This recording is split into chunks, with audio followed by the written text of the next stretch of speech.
Hello, everybody. In you come. Welcome to Vet You and Facing Up to Your Finances in the First 100 Days. I'll just give you a second all to get your sound right, get your coffee position, stroke the cat. Love Izzy's cat. Wave to Izzy's cat, who's joining us as well, because actually pets are a massive part of our finances, as we all have pet insurance. So another thing to think about.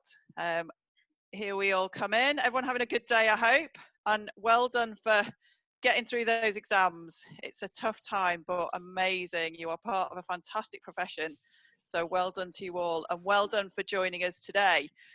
So before we go into the full presentation of VetYou and Facing Up to Finances, what to do in your first 100 days of employment, we're just going to go through the Jamboards. But just to introduce myself, I'm Gudrun Ravitz. I'm part of the VetYou team.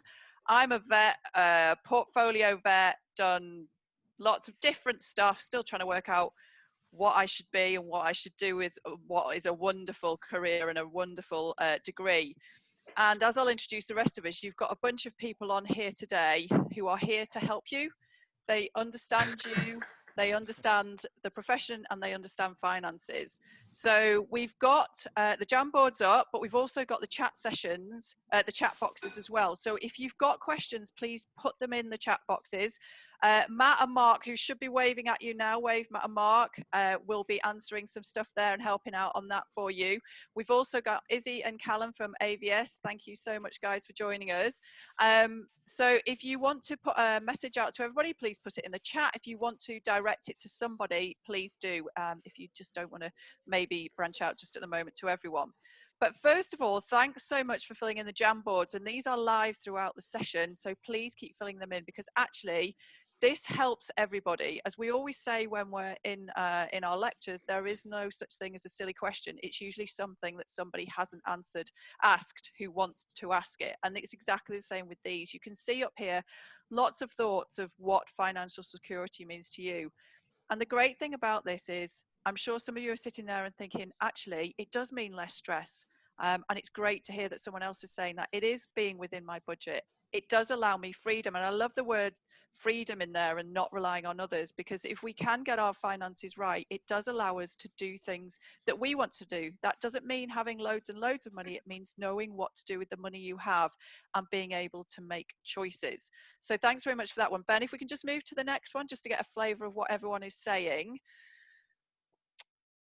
We also asked you, how prepared do you feel to support your financial future? And this is great. As I say, we've got a mix of people on the webinar who've done very, very different things with their career, very different things with their finances. And it looks like the same for you. For some of you, it is a worry, and that's what we're here for. For some of you, I think you're hedging your bets on the 5s and the 6s of is it a worry or not, and that's brilliant, because actually what we want to do on this session is give you some more information and facts and move you up, so that you feel really confident with your finances. And for some of you, whether that's from background or help you've had before, you're feeling pretty good with your finances. And you know what? That's really important as well for this session, because what we'll learn is actually, even if we're good with our finances, we need to reflect. It's like anything in life, our lifestyle and stages change, and we need to reflect on our finances all the time. So Ben, can we go to the next one? What would you like more financial help or guidance with? Yep, some brilliant stuff in here. And I think through everything you've said, you've covered what we want to talk to you about. And actually, that's been really helpful for us for putting this session together, to know what is important to you. So within this, we're going to cover most of these off. But please don't worry, if we don't cover some of these off, because we've only got an hour, we will be putting more stuff up on the vetyou.co.uk website to help you, and we will get some information out for you to answer your questions. And the last one, Ben? And what questions do you have about your finances? And as we started, there's no such thing as a stupid question. You know, lots of things around there on income protection, brilliant. A pension, again, we're going to talk about that. And as I said, we've got different people doing different things. I took a pension out very early on, because I was told to do it. And now my pension is worth 6 figures, small 6 figures, but it's still 6 figures. Now, if I had to even consider that 18 years on to try and get that kind of money to retire, I don't know where I would start. So just things that you do at the beginning make a real difference to your outlook. So that's the jam boards at the moment. Please keep engaging with them. Please keep putting your stuff on, because it will help us answer questions to you. But now on to the substance of the today. And thanks very much for joining us. You're the ones who've gone, okay, finances is, yeah, it's big, it's messy, I'm not quite sure, but you know what, I'm going to start taking control. And the way to take control is to learn about it. So what we'll be doing today, we're looking at the first 100 days, and that's your first 100 days in employment. Because if you can start with really good habits around finances, and the first good habit is educating yourself about it, then you can come out 18, 20 years down the line, having a bit of support behind you if you're talking about pension, but or support for you in that first 2-3 years, or if you want to do something at 5-6 years, you've got some choices there because you've made good financial decisions early on. So next slide, please, Ben. Sorry, Paul. So who are we? It's always good to know who you're talking to. So VetYOU is a group of vets, and Mark, just wave at us, Mark. Mark is our financy, accountancy typey person who, he's all things money. But the rest of us are a group of vets who've done very different things. You've got some farm vets in there, some smallies, an equine person, some people who've done academic, who've done politics, all a real mix. But you know what? We're all just people at the end of the day. As you can see there, we all do other stuff as well. And what we do in our career is fantastic, but that helps support our life as well. And we're all at different life stages, all done it differently. And we came together because we have done it differently in terms of finances. But we also realized that what our finances do for us allows us to do stuff that we want to do. And we wanted to help you on that journey, but actually just have the conversation, is to start talking about finances with you from our experiences. But as we know, we need professional help. And that is why we turn to Andrew. Give us a wave, Andrew. Andrew is our independent financial advisor. He is the man with the knowledge. So you've got people here who understand your experience, and we've got people who understand, who have the knowledge, and they're going to help us today. So you'll be hearing much more from Andrew later. And if you register with VetYOU.co.uk, you can sign up for a free financial consultation as well. So please do get on and register now or during this webinar. So today's topics, we're going to look at the job offer. What's it really worth? First thing about the job is make sure it's the right one for you, the right culture. You're going to grow, you're going to enjoy it, you're going to enjoy the people, but you do need to get paid. And what you come home with really matters. But actually, there'll be other things in your pay packet, other either CPD, some benefits, other protections and stuff. And it's really important you know what they're worth to you, because everybody on this webinar is very different. What is beneficial in terms of finances to me is different to you. We're also going to look at actually what is take-home pay. I might get so much per year in a salary, but what am I going to hit home with? What is my spend each month? And that comes into budgeting, because actually, if we don't know what our money habits are, if we don't know what we're spending on, we have no idea what is left and what we can then use for our own future. So it's really important we look at that in detail. And then actually, what's important to protect? We are in a really weird stage of the world at the moment. Who would have thought a pandemic right now? And that can seem really scary. And you know, we totally understand coming out now into the veterinary market is a different place than you thought it would be 6 months ago. But you know what? You're in a great profession. I think Paul graduated when foot and mouth was on. I graduated the year after foot and mouth. Paul's been a farm vet. I've been a small vet. You know, it was okay. It was good. It was fine. It was a bit different for a while, but it was fine. And you will be too. But the things that you do now, even though it seems like, oh my goodness, everything's a bit odd. How can I think about saving money? What you do now matters in the long term. And a lot of what we're talking about, although it's the first 100 days, will set you up for the rest of your career and give you choices. But one of those things is what to protect. And we'll be going into more of that in the details. And then actually, what are you going to do next? And at the end of it, we're going to break out into some breakout sessions just to give you 10-15 minutes to ask some questions to just a smaller group of us. But just remember, at VetYOU.co.uk, there's lots more information and you can always message us. So I'm going to hand you over now, if we have the next slide, to Paul, who's going to take you through the first 100 days. And we're starting with the job offer, how we accept it, our pay packet, and then actually it keeps coming. So how do we make it work for us in the future? So over to you, Paul, and I'll speak to you all later. Thanks, Gudrun. Afternoon, everyone. Just as we're going to talk through this sort of first 100 days, the way we thought would be good to split it up, and some of you will be at different stages of this already, that we are going to look at the job offers, accepting the role, and then getting into that sort of first pay packet and regular pay packet. Now, I appreciate some of you are still looking for jobs, some of you have had job offers, some of you may have even accepted job roles, but that's sort of how we're going to sort of talk through the next 10, 15 minutes of it. So we're now going to look at how can you compare different salary packages. What is your salary package actually worth? What are you actually being offered?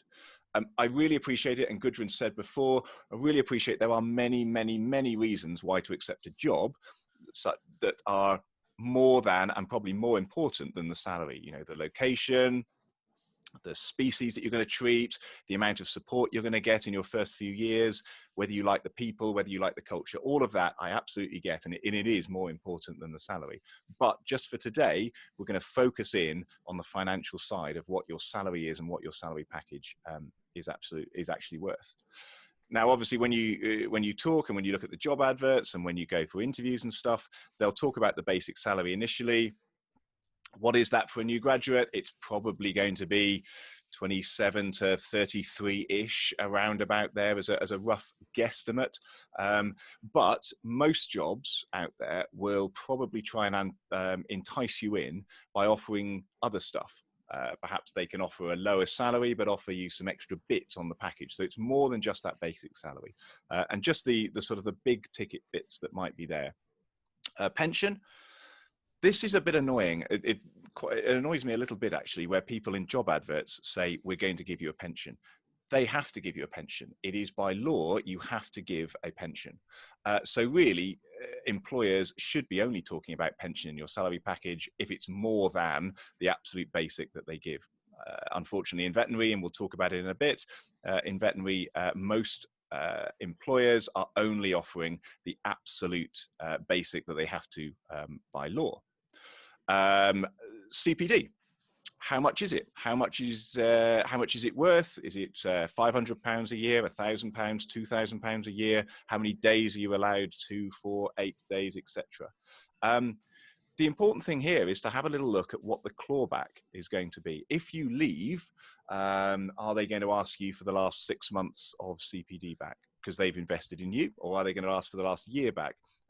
Make sure you understand what that is and make sure you're comfortable with it. I've just heard a few rumours recently, and I know AVS have certainly got a little look at this, is the fact that there are some awesome graduate programs out there, some awesome new graduate programs out there, but there have been some rumours that some people are asking for thousands of pounds back in clawbacks if you leave within the first 1 or 2 years. So just make sure you understand what you're signing up for. That might not be a problem. It might be exactly what you want, and that might be fantastic in terms of support and training, but just be aware that you know that the support and the money that you're getting, is there any downside to it? Have a look at professional fees. Now, Veterinary Defence Society, VDS, your insurance in case you get sued by the general public, that's probably, if you had to buy it yourself, about £400 to £500. Most employers pay that themselves for you. So just be aware it's about £400 to £500 into your package. And the Royal College fees, again, that's about £380. You probably have just found that out recently. And again, quite a lot of employers will offer that as part of the package. So just be aware that that's how much they're adding on to the package that they're offering. Other benefits, so car and van and fuel and accommodation and phones, etc. We'll come on to that a little bit in a slide in a minute or two, because that gets a little bit more complicated, but there might be other benefits which you may or may not value depending on what you are. Have you already got a car? Do you want a car? If you're doing equine and farm animal, maybe a 4x4 might be appreciated, etc. Make sure you know what you're getting and what you're being offered there. Some offer bonuses. It's not that common for new grads to be offered bonuses, but they are out there. Are you happy with that? There's nothing right or wrong with having bonuses, but just make sure you read the small print. Is it achievable? Does it make a difference?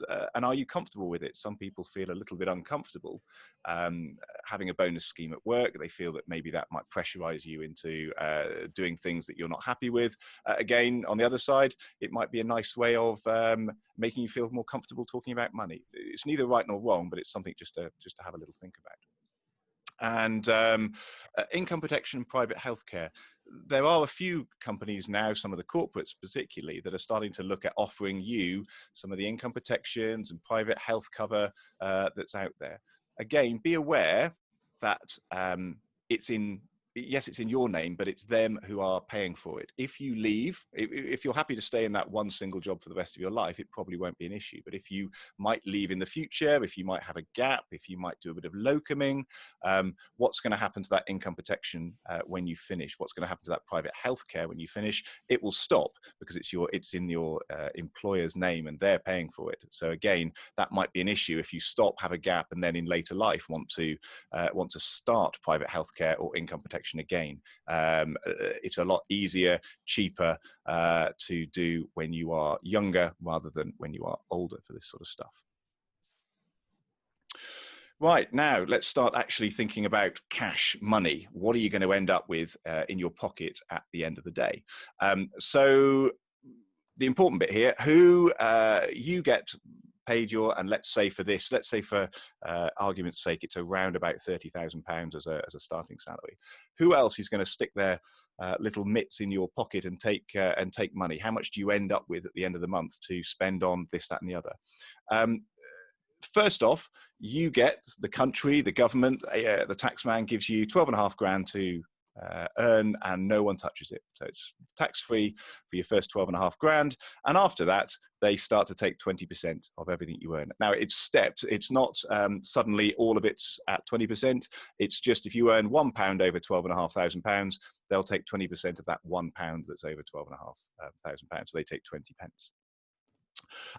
None of you, I assume, unless you're fantastic, will be getting salaries over 50,000. But if you start to get salaries of over 50, it then rises to 40% of anything over that £50,000. On top of that, you also have to pay national insurance. Now, it's called national insurance, but it's pretty much exactly the same as income tax. And that starts at around 9.5 grand. So really, the taxman is going to take about a third of your salary over that sort of 9.5 to £12,000. Once you start earning over that, the taxman takes a third of everything that you get. Also, on top of that, now you don't lose this, but you just lose it for the next 40 years or so, is that the workplace pension means that 5% of your earnings at the moment, and that may well change over the course of our employment over the next 10, 20, 30 years, the taxman, or the workplace pensions will take about 5% of your earnings and put them away for you in this workplace pension. It's not gone, it just means you haven't got it until you're 75 plus, whenever you get to retire. And then finally, the other one is student loan repayments, which kick in once you start earning over £2,200 per month, which I assume quite a lot, if not all of you, have got. So benefit in kind. These were always very difficult for me to get my head around, and they are very difficult. It's a way for the taxman to get tax even if you get given stuff for free. It's very complicated. There are loads and loads of loopholes and arguments and stuff like that. So if you have a lot of these, it's worth doing a bit of research or talking to the professionals, talking to the experts about it. But basically, if you need it for your job, it's tax-free. If there's a benefit outside of work to you, even if you're given it for free, the taxman will work out how much it's worth to you and take either 20% or 40%, depending on where you are. Usual things are things like cars or vans, fuel, medical insurance, which they feel that helps you outside of work. Anything within work, so that's perhaps your Royal College subscriptions or your VDS payments that you have to have for work and don't benefit you outside of work, they're non-taxable. Accommodation's very difficult, and if you do get offered free accommodation as part of the deal, get some advice on it. It's a very complicated area. If it's a flat above the practice and you're having to do out of hours work, working in the practice, there might be an argument for having it tax-free. If it's a nice little cottage a few miles away and you're not doing out of hours, it's going to be very difficult for you to claim that that's tax-free. But again, there's too much detail there just for a chat today. Get some advice on that if you do get offered free accommodation as part of the deal. So let's drill into the numbers then. And there's two columns here that we've sort of worked out. And we've made some big assumptions. We've assumed, again, starting salary of about 30,000. And let's have a look at what you get. The two columns here are really, the one on the left is because the tax year runs April to April. If you get a job in the next couple of months, you're only going to be working for half of that tax year, September till April.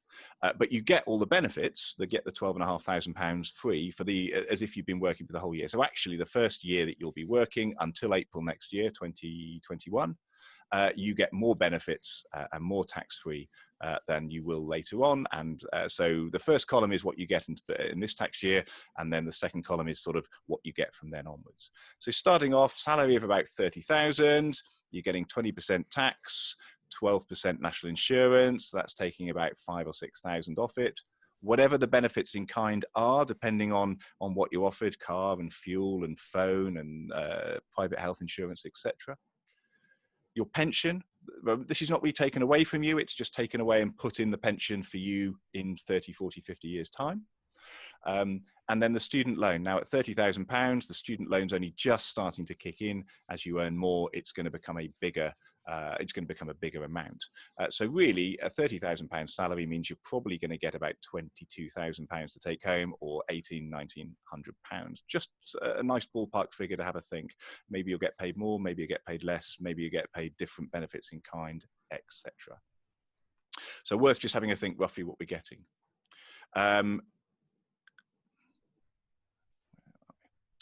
So thinking now about you've accepted the role, you've started the job, and you're getting your first pay packet. I would, and we can all have a good chat about this later on, I would say, don't worry. Don't worry too much about that first pay packet. Use your first pay packet to stabilize everything. Sort out your rent deposit for your house, pay back all your credit card bills if you can. One that I was surprised about, and I shouldn't have been, was the Royal College registration fees. You know, congratulations, fantastic. You're an MRCVS. Give us some cash. Thank you very much. That's always a bit of a shock of a few £100. And then anything left over, might be an interesting question to ask us. What did we blow our first pay packet in? I think I went out and bought a large TV. But you know, whatever it is, get that first pay packet out the way, and then we're moving into normal jogging, the regular pay packet. So let's just have a think about that. Now, what we've done with the pay packet is in the digital delegate bag, which you've had a link in, and I think the guys will put another link up on the chat box. Have a look in the digital delegate bag. We have put loads and loads of bits and pieces in that digital delegate bag to help you break down what that pay packet looks like, to break down what all the things like tax codes and abbreviations and bits and pieces that are thrown in there. There's some other videos and clips and articles. There are an awful lot of bits and pieces in that digital delegate bag, but one of the ones to have a look at is what your pay statement will actually look like, just to break down all those abbreviations. Because remember, it's up to you to make sure you get paid what you need to. It could be that your employer makes a mistake, it could be that the taxman makes a mistake, and you end up getting paid a few £100 a month less, or potentially worse, a few £100 more, and then a few months later they ask for it all back in a one-er, which is unpleasant. So just make sure that you're actively checking and making sure that you're on top of what you're going to get paid. Now we know that you're getting £1,900 into your bank account. What's going to happen to that money? Is it going to disappear? Now, unless you are extremely wealthy, you need to understand where that's all going. It's not very exciting doing budgets, I get that, but working out your mortgage, your rent, your bills, your TV, your phone, all your monthly expenses, all the fun stuff as well, socializing, do we remember what that is, etc., etc., and work out roughly what we have left at the end of the month. I've just thrown some figures on there, but let's say it's going to cost us £1,600 to live for that month, and we're going to get paid £1,800–1,900. So we've got a couple of £100 left over, hopefully, at the end of the month, that we can now use to spend on things to protect ourselves. So what are we going to do? What are we actually going to protect? Well, at VetYou, we kind of split this up into 3 areas. And if you have the money, it's great to be able to do all of these, but probably you will have to think, and it'll change over your life. Have a think about what's more important to you. What's the things that for you at this stage of your life are most important to you to protect. And later on, as your life changes, perhaps if you get married or have kids or get a mortgage, buy a house, buy into a practice, become an owner, as things change, your priorities will change. But have a think now about what's most important: protecting your income, protecting your health, or protecting your future. And so we're sort of looking at income protection to look after what happens if you can't work. To look after your health, to get you sorted out and fixed up back a little bit quicker, because we know from a lot of the BVA surveys out there that vets are a high risk profession, bites and kicks and wallops and all that sort of stuff. And then your future, making sure that when you come to your retirement, that you are not just relying on other people, such as the state or your workplace pension, that you've thought it through and you know what you've got. So what now I'm going to do is I'm going to hand over to the experts. We all get very annoyed when our clients come in and start talking to us and saying, oh, I've Googled this, or I've got an idea about that. We like our clients to come to the experts, us, in terms of veterinary healthcare. So I think it's quite useful for us as Gain to use the financial experts to get the idea of what we need to do. So I'm going to introduce Andrew now from Lighthouse to take you through the next part of the talk. Andrew, mute.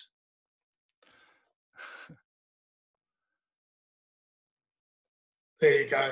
Technical Luddite. Congratulations, everyone, for finishing your exams and also joining us today. Starting that journey towards your financial well-being. Just touch on a couple of points that Paul made. So the first part of any financial plan or trying to get to grips with your finances is starting with a budget. And that's just give you a grounding and a solid foundation to begin with. I actually think it's very exciting, not like what Paul said, in terms of it gives you the opportunity to plan for what your future will look like or what you'd like it to look like. So this is by no means what you have to do, but it helps you structure your finances going forward. So before you start anything, you do your budget. And as Paul alluded to previously, that will give you what we refer to as your disposable income. So that's the income or the excess cash that you can use to dedicate to savings. But where we start from and is the emergency fund. And what we say is try and have 3 to 6 months worth of an emergency fund in case the worst happens. Now, that should be kept separate from your other finances, and it should be easily accessible. Now, things included in there will be rent, council tax, or mortgage payments once you get on the property ladder. Once you've got that, then you're in a position to think about the other aspects of your finances in terms of savings. Now, in terms of today, we're not going to go into a huge amount of detail regarding the various savings products that are available, but what I want you to take from this first slide is that when it comes to your finances, you need to plan, but you also need to segment the cash or the available cash that you have. So first of all, have your emergency fund. Then think about having your short money, medium and long term. So your short-term funds are funds that you'd probably want to access within the next 3 to 5 years. And that can include saving for deposit on a house, deposit on a car. And then your medium to long-term money, that can be funding, for example, your pension or something beyond that. I like to make a distinction between savings and investment. So typically your savings will be short-term and your investments will be medium to long-term. And that's because in the short term, you're not overly concerned about the return that you're getting and the impacts of inflation, because what you want is the capital sum to be available when you're going to access it. Now, when it comes to medium to long-term money, the minimum requirement or the minimum objective should be to beat inflation.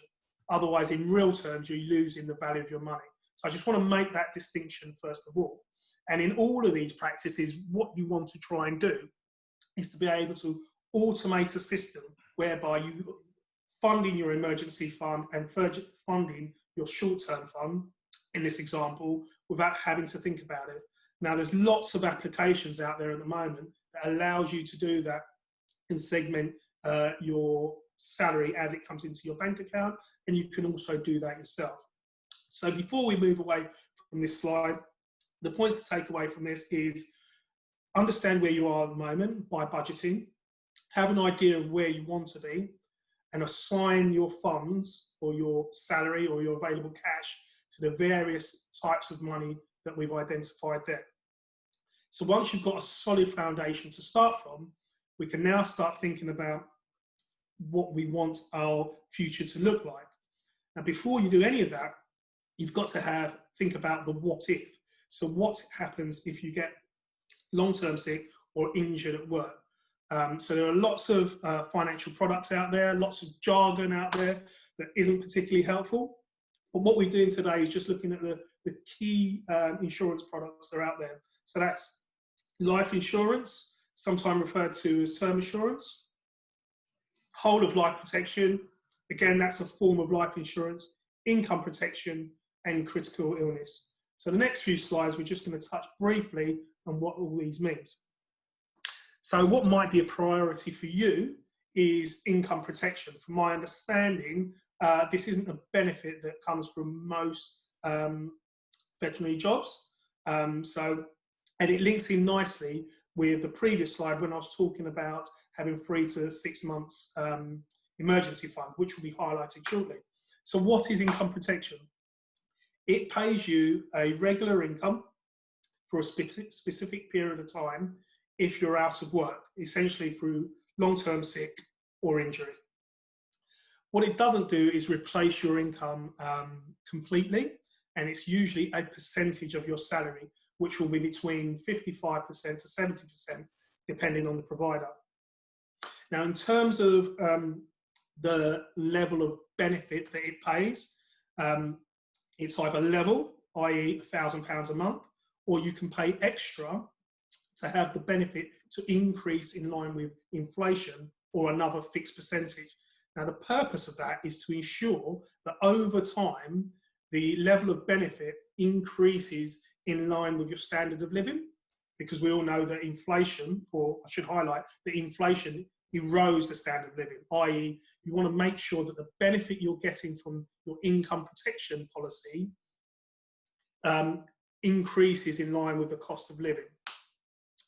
In terms of the benefit, it pays till you're able to go to work, but what's really important is if you're taking out a policy, you get it on your own occupation, and that ensures that it's more likely to pay out. In terms of what impacts the premiums, it'll be your age and your lifestyle and your occupation, and in with that will be something referred to as a deferment period, and that's essentially when the policy starts to pay out the benefits after a successful claim. So when I mentioned this ties in with the emergency fund, if you've got a large enough or acceptable level of emergency fund, it means you can have a longer deferment period, which then decreases your premium values. Now, some of the challenges that I often get regarding income protection is that the policy is too expensive. But to put it into perspective, A healthy person aged 24 with a salary around £30,000 with a 13-week deferment period, the policy cost is between £20 to £30 per month, and that would pay out in the region of 1,500 to 1,600 up until age 60.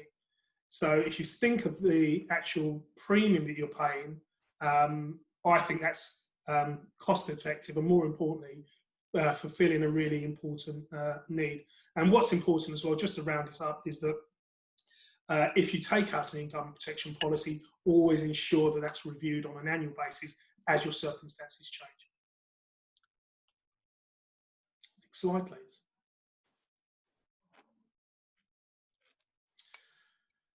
So critical illness pays a lump sum, and I should mention that also the income protection is a tax-free payment, although it may impact some benefits that you have if you are receiving any benefits at all. When it comes to critical illness, it's not linked to your employment. There are usually three core conditions that it covers, which will be heart attack, stroke, and cancer. There are additional conditions that are covered, and typically the more comprehensive the cover, the more expensive the premiums. And usually the driver behind this for most people is when they have a mortgage, when they have a family.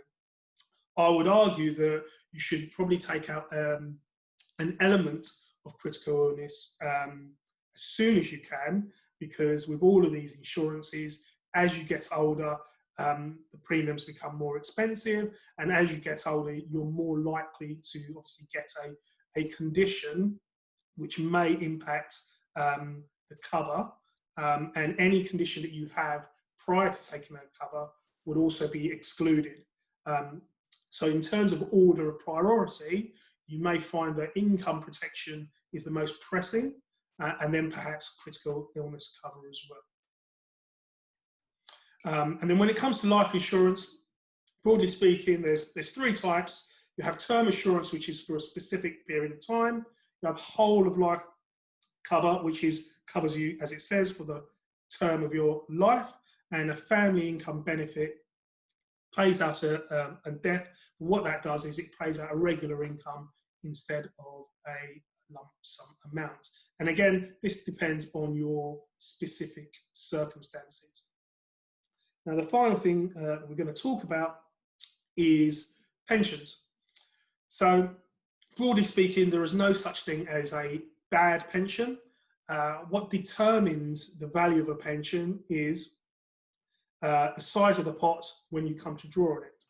And that size of that pot depends on the contributions that you make, contributions that your employer makes, and the performance of the underlying investments. Now, when you come to retirement, that pot will be used to secure you an income in retirement. Broadly speaking, you can have what's called an annuity, which is income for life, a guaranteed income for life. You can have a drawdown income, which you determine how much income you draw from it.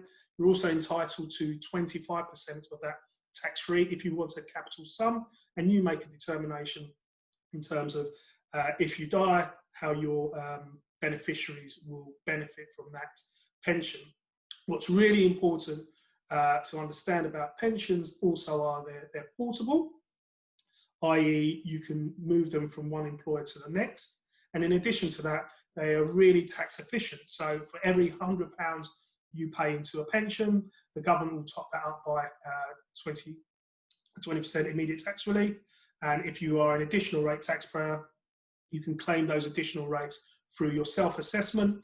And if you run your own business, you can also deduct those pension contributions as allowable expenses. So in terms of when you come to retirement, you can get up to 25% tax-free. Anything above that, in terms of the capital that you draw or an income that you draw from it, will be liable to your marginal rate of taxation. But depending on how much income you want in retirement, you could draw an income within your personal allowance, meaning that you don't pay any tax. Just a couple of points before I move on or finish with pensions, just to put it into context. if you were age 24 and you paid £500 a month into a pension to age 60, that would give you a pension pot of around £600,000, assuming a 5% annual growth. A suitable withdrawal rate of around 3% would mean £18,000 per year. Same scenario, but you don't start paying into your pension till age 30. In paying in £600 per month, the pot by the age 60 would be £500,000. So that's £100,000 less, and which also mean that your income that you could draw from that would be £15,000 a year, so £3,000 less. So the reason why I've highlighted that is just to demonstrate that the earlier you start, the better it is in terms of the return you get, either from savings account or savings and your pension as well. If you could move on, please, Paul. And the final point to make, that although we've pulled out the individual financial planning needs that you may have as you progress through your life, it's important that your finances should be seen holistically. And by that, I mean each individual area that's highlighted on this slide is dependent and relying upon the other. So when you're planning and making a plan, you should identify what your immediate needs are, what your medium-term needs are, and your long-term needs in relation to these different aspects of financial planning. Cool. And just to finish off, go to the VetYOU page. There's lots of additional information in terms of financial products that are available, just to give you some more information. In addition, I'm working with VetYOU to provide financial guidance and financial advice as well. Thanks, Paul. Brilliant. Thanks, Andrew. It's great to hear from the experts, because it's all well and good. We're all vets. We all think we're quite intelligent, but there's nothing beats having the expert explaining what we need to do at this stage. Right. Next step for everyone on the on this webinar. Please go and have a look at the digital delegate bag. There is a huge amount of stuff in there. It's the detail. It's the stuff that perhaps is only relevant to equine vets or small animal vets or farm vets that we didn't want to put into the main talk, because we wanted to obviously make it a bit more general in the talk. There's stuff in there about how to unpick your pay statement. There's some videos about mindset and discussing money. Have a look. It's there. It's free. It's yours. Go on it and download anything or everything that you find useful for you to use. And secondly, register with VetYOU. There's no requirement. We're not going to try and sell to you. The register with VetYOU is just so that we'll then keep in touch with you. As over the next 100 days or so, you start to apply for jobs, start to have some interviews, accept jobs, start to work, start to get your first pay packet. It's at that stage that hopefully everything we've been talking about for the last 45 minutes, you can start to think about what's important to me, my health, my income, my future. What am I going to think about? If you register with us, we'll just keep in touch in terms of a newsletter, and you can at any stage get in touch with us, and we can signpost you to where it's best to go. So you could go and have a chat with Andrew, again for free, to have a chat about what you'd like to do, and then explain your specific circumstances. And then if it's something that you want to progress with, obviously at that stage we can take it further. Grand. Right, so in terms of what we're going to do now, we're going to now open it up for any questions. We'll have a few minutes just taking any questions, either in the chat box or Matt and Ben and Mark, anything that's come up, and we can answer now in the chat box. I haven't been looking at it, sorry, running the slides, and then we'll break ourselves out into some breakout rooms and perhaps have a more easy chat at that stage. Hey Fred, my little one's just come to say hello. So yeah, Matt, Mark, were there any specific questions that came up that we haven't answered in the chat box? So I think there's quite a lot of interest about when people should start to look at this. So there's some comments about, is now the right time to do this? Should I wait until I've got employment? Or should I worry about this in 2 or 3 years' time? Or some people even commenting about, should we be starting earlier, halfway through our training, for example? So Andrew, when's the right time to look at your personal finances? I think you should be looking at your finances without becoming overly obsessive about it as early as possible. That it doesn't hurt to plan, and even just have an idea of potentially what your rental or general expenses are going to be. So a good way to do it is break your expenses into core expenditure, so the things that have to be paid, and then lifestyle expenditure. And as I say, that just helps you build your foundation in terms of moving forward. With all of these things, in terms of protecting yourself or starting to save, the sooner you start, the better it is for you. None of us can predict when the what if scenario will occur. So it makes sense that if you have the disposable income, to start implementing some of the things that we've discussed today. Makes sense? Right, that's great advice, and certainly I can speak from my personal experience. Having started to pay into a pension and income protection out of my very first pay packet, I didn't notice really either of those sums of money leaving my bank account, because it just became one of those regular expenses, money that I never had, if you like. So my personal experiences are that's very sage advice. Start early. Especially with those, for me, it was those two personal products around income protection and a personal pension. Any more questions? Ooh. Do we want to drop everyone into, so now what we're going to do is we're going to move everyone into some breakout rooms. This is just to make it a little bit smaller so that we can sort of start asking about our specific points, our specific questions, rather than obviously with 300 odd people on the webinar. It's going to be quite difficult to do at this level. Ben, how's your technical skills? Let's see how we go, guys. Just, it's Gudrun coming in again. Oh, hi, I'll video me. We just had a question coming in around a pension, Andrew, about if you've got a personal pension and then you start another job, can you ask your employer to pay into your personal pension? Now, I know from my own experience, I had a personal pension, and it was my personal pension that I started with my second paycheck that's led to the pot. But whenever I've joined a new employer, I've also taken the pension as well. So I've probably got quite a few pots of pension knocking around there, which is something I know I need to reflect on and sort that bit out. So my later financial planning needs to come in a bit. But what would you say, sort of, if you have a personal pension, should you take the employer pension, or should they pay into yours? So you can certainly ask them. My experience is that it's unlikely that they'll pay into it, because it's more of a payroll issue. So usually your employer will have what's called a group personal pension. So the money gets fired to the pension company. They distribute it between each individual employee for you. So you can certainly ask.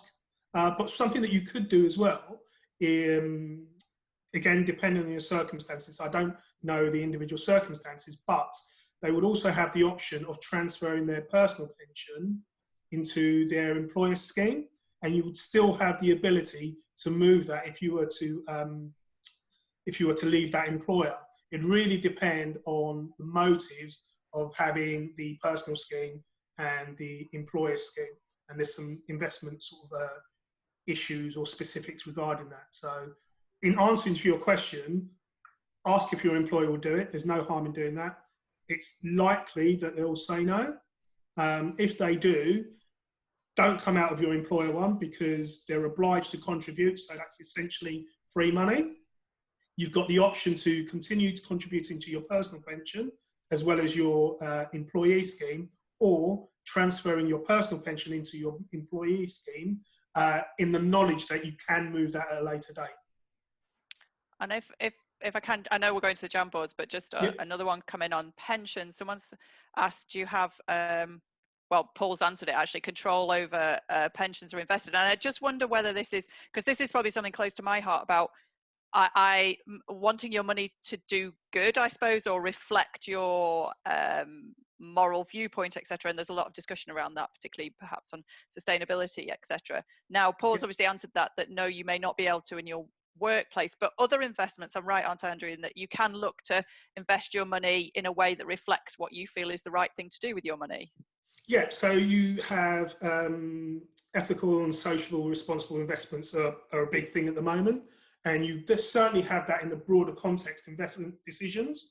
In terms of the employer scheme, typically what happens is you'll be invested in something that's called a lifestyle investment, which won't necessarily be what you're looking for. And essentially all that means for those is the younger you are, the more risk your investment takes to give you that better return. And as you approach retirement, they de-risk that investment.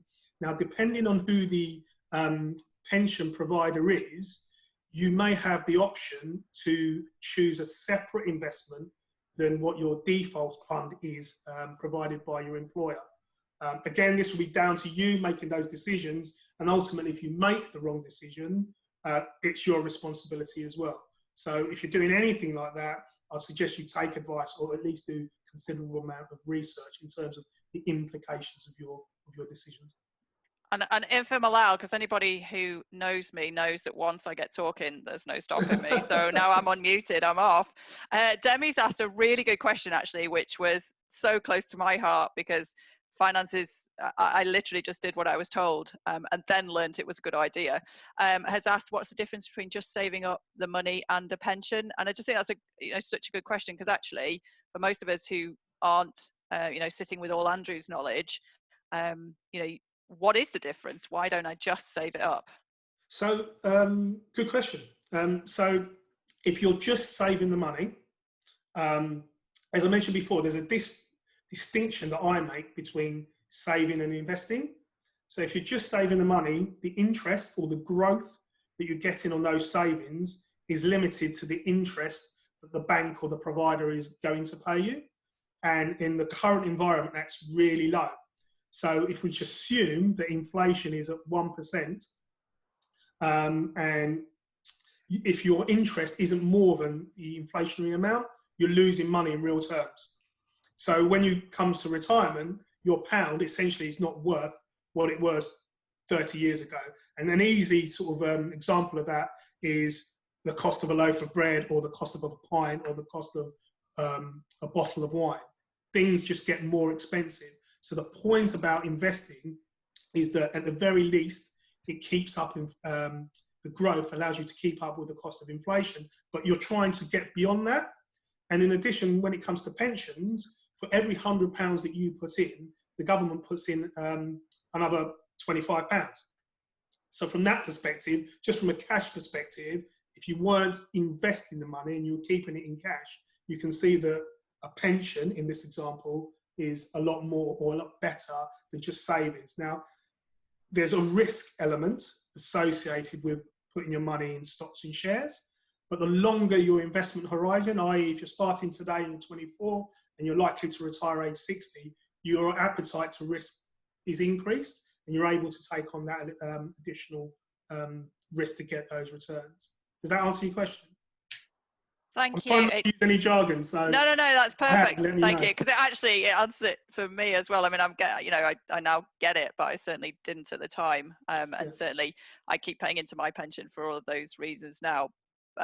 So no, that's brilliant. And all those kind of questions, I know we've got loads on the chat box, are all absolutely brilliant questions that everybody in the back of their mind is asking, and a lot of it is on the VetYOU.co.uk. And if it's not there, then these are brilliant for us to know what's in your mind and to help you out. So we'll be putting more stuff on there. So thank you. Good run. There's some great questions which I think are relevant to the whole audience coming in about whether people should behave differently in terms of their personal finances, whether they're going to become a vet in practice, whether they're going to do an internship, or whether they're going to locum. And I just thought, while we've got Ben Sweeney here as well, maybe we could put that question out to the panel at VetYOU. Do we need to behave differently, whether we're going to become a vet, a locum, or an intern? Ben, do you want to start? Yeah, cheers, Matt. Nothing like being dropped in at the deep end. Okay, guys, first and foremost, most important piece of information, you just graduated. Now, you would think with a company called Simply Locums that I started, I would say to you all, yes, come and locum. Do not go and locum as a new graduate. Full stop, exclamation mark, underlined, highlighted in red. The reason for that is plain and simple.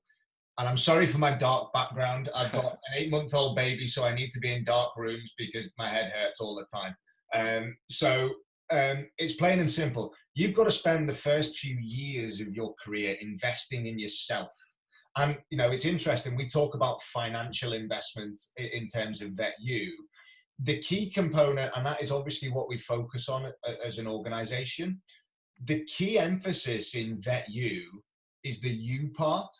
And it is so important that you spend those years investing in yourself so that in however many years' time, if you decide that you go, do you know what, I'm going to go and test a few different ways of working and go and locum, that you're then clinically and professionally equipped enough to help other people's practices. Because as a locum, you're self-employed, you're responsible for everything in terms of your financial well-being, your professional well-being, and your personal well-being.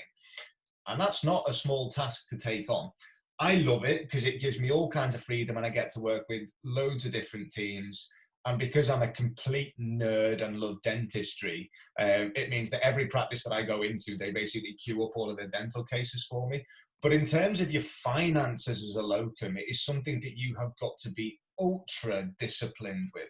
And my first year of locuming, and when I started out, I earned a lot of money, more money than I'd ever earned in my career. I also spent a lot of money. I also have a wife who has an issue with spending a lot of money. So I didn't plan well for that year at all and ended up with a stonking tax bill. And after I'd peeled myself off the floor and figured out what I was going to sell in order to pay for that tax bill, it was a real education in planning. And ever since then, it was a case of like, right, okay, a third of whatever I earn gets stuck away and wait. But that was a hard way to learn a lesson. So when you're self-employed, there's nobody else to blame, which is a real problem, especially when it's you who spent the money, because there literally is no one else to blame. So having that planning, and that's where, for me, having a financial advisor to be accountable to. You know, when we're employed, there's a boss who we're accountable to. When we're kids, there's a parent to be accountable to. When we're at uni, there's examiners to be accountable to. When you're self-employed, it's great because there's no one to be accountable to. It's also a really scary prospect because if you cock up, it's you who's cocked up and there's no one else to blame. Fortunately, I put myself in a position where it's like, right, after year one, after my car crash financially, said, right, my financial advisor will keep me on the straight and narrow. And he has. I haven't bought all of the things that I wanted to because the money simply wasn't there to do it. But I didn't get the tax man knocking on the door going, hi Ben, yeah, about your car on the drive. We're just going to put that on the back of the wagon and take that away to pay for your tax bill. We don't want anyone to ever be in that circumstance. And that's why at VetYou, we are all about personalizing it to you, because what you're aiming for, and I'm going to pick on two individuals I've got on the screen because they're there. Callum's financial aims are going to be different to Izzy's financial aims, are going to be different to Emily's financial aims.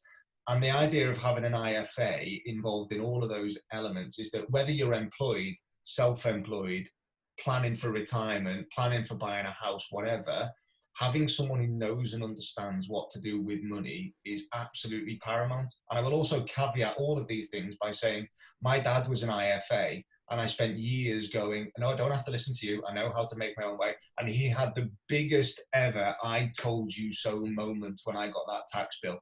So listen and engage with your IFAs. It is paramount. Yeah, does that answer your question, Matt? It certainly does from locuming. Thank you very much. And so the second part was for Andrew. You know, there was talk about people might be going into internships, maybe earning a little bit less, or others going into a normal job and maybe earning more. Does that affect when you should start to think about some of these personal policies, the amount you earn? So should you be delaying starting some of these policies just because you're earning less? No, certainly not. As I mentioned before, I think it's all about building or facilitating positive habits. So the sooner you start, then the sooner you should engage with it. So if you happen to be on a lower starting salary, start with a lower amount. So perhaps it's not £100 a month and it's £50 a month. Whatever the value is that you're comfortable with, that you can commit to doing. And then what you do is, as your salary increases, you increase your regular contributions or your one-off contributions. And actually that leads me on to a point that I've responded to in the chat box, is that as your salary increases, you should automatically allocate some of that to your savings, whether that's your pension or something other than your pension, because you didn't have the increased salary before. So if you automatically take that away, it doesn't make any difference to your standard of living. It's amazing. We all do it. As soon as we get a pay increase, whether it's a bonus or an increase to our regular salary, our lifestyle adapts to that new reality. And we're almost in the same position, but earning more money. So my advice would be, start as soon as you can, work out what your disposable income is and what you can commit to on a regular basis and stick to that. And as your circumstances change or improve, increase those contributions using the same criteria as I mentioned before. That's great. Thank you, Andrew. No problem. Right, guys, we've had loads of great questions. Now, ordinarily, the idea behind the breakout rooms is that we break you into small groups. The issue we're faced with breakout rooms today is the fact that there are so many of you here, which just shows how important this is as a topic, that the breakout groups are going to be not small. There's going to be about 60 of you in each one. I will ask a massive favour when you're coming into them. Much as I love talking to a screen with a load of names written on it, we would love you to turn on your cameras when you go into it. If you're in your pyjamas, then by all means feel free to do it. If you're not wearing any clothes, put on a t-shirt. But yeah, like, it'd be great to have, there you go, Matt showing us his legs. It'd just be great to have face-to-face conversations. If you haven't got any questions, that's absolutely fine.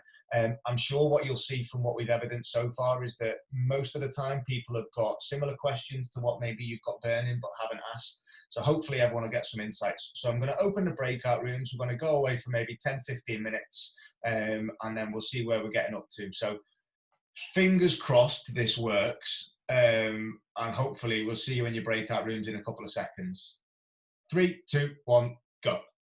Some fantastic questions, guys, and it's been really great. Obviously, you know, as is always the case, you can never get through every question in these sessions. Yeah. And when other people are asking questions, it's going to set questions going in your own minds that you start thinking. So what I would absolutely encourage you to all do, I'm sure Matt has shared it probably about 1,000 times in the chat box, but I'm going to get him to share it again.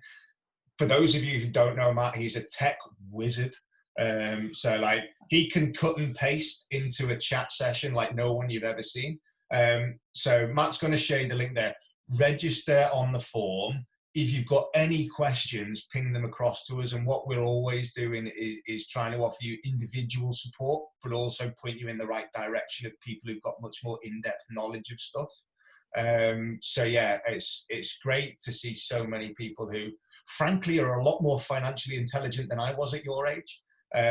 So yeah, well done. And I think I'll hand back over to Paul and Gudrun, and I'll shut up because you'll all be sick of hearing my voice now.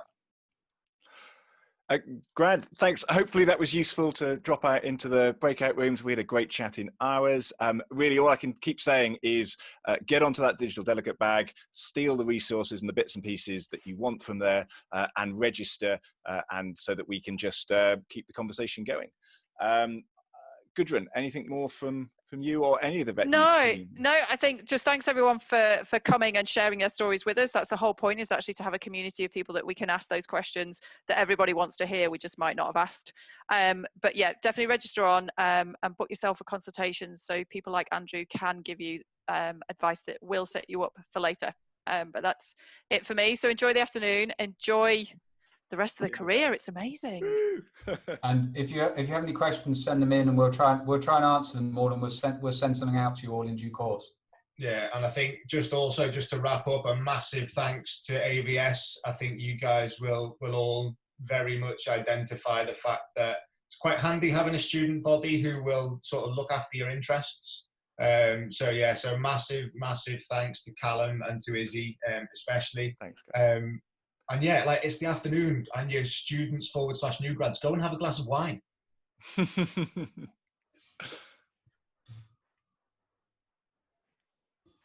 Yeah, thanks, Callum. Thanks, Izzy. Thanks, It's team. that awkward moment where everyone's hanging around. Yeah, I've never left a meeting in person waving, but I always do it now online. Yeah. Don't Did you know see why. my LinkedIn post the other day? Yeah. Everyone now finishes a meeting waving. Yeah, I'm going to do that in future. I'm just going to keep waving until the last Just walk person out leaves. and wave. It's like a game of chicken, really, isn't it now? Yeah.